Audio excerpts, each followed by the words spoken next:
Solar light কেন হলো? এত দামি লাইট কেন হলো? এই জায়গায় তো দামের লাইট না দিলেও চলতো।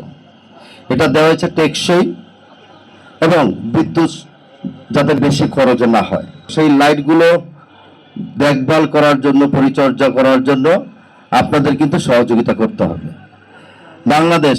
বাংলাদেশ, আমাদের আয়ের উৎস খুব সীমিত। ঢাকা উত্তর সিটি কর্পোরেশন জনগণের হোল্ডিং ট্যাক্স কিংবা বিজ্ঞাপন কিংবা ট্রেড লাইসেন্সের যে আয়কর আমরা রাজস্ব পাই, রেভিনিউ, সেটা দিয়ে কিন্তু পরিচালিত হয়। অতএব এই লাইটগুলো সবার আপনাদের লাইট, রক্ষণাবেক্ষণ আপনারা করবেন।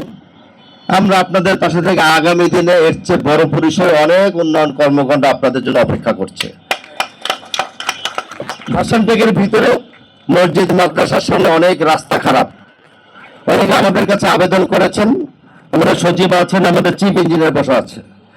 আবেদনের প্রেক্ষিতে 1 ঘন্টাও কিন্তু আমরা অপেক্ষা করিনি। সাথে সাথে আপনাদের আব্দুর রহমান সানি ভাই আমাকে পাঠিয়েছে হোয়াটসঅ্যাপে, পাঠিয়ে আমাকে ফোন দিয়েছে। আমি 1 ঘন্টা অপেক্ষা করিনি, সাথে সাথে আমি সেটাকে ফরওয়ার্ড করেছি এবং আমাদের অফিসের দাপ্তরিক দায়িত্বে যারা আছেন এখানে উপস্থিত, তারা সাথে সাথে অলরেডি প্রক্রিয়া চলে গেছে, অ্যাকশন শুরু। এই জায়গাগুলো যেটা আপনারা আবেদন করেছেন ঠিক করার জন্য, এটা একটা জায়গা আমাদের না, একটাও না, অন্যের জায়গা, অন্য সংস্থা, গৃহায়নের আছে, পিডব্লিউডির আছে, এরকম আর কি।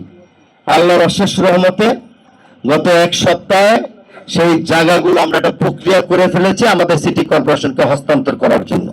তারপরে একটু আগে রেজানুর সেলিম একটা প্রস্তাবনা দিয়েছে, কোথায় যেন, টেকপাড়া। আপনার বক্তব্যের আগেই আমরা গত সপ্তাহে নাকি গত বৃহস্পতিবার একটা অনুমোদন দিয়ে দিয়েছি।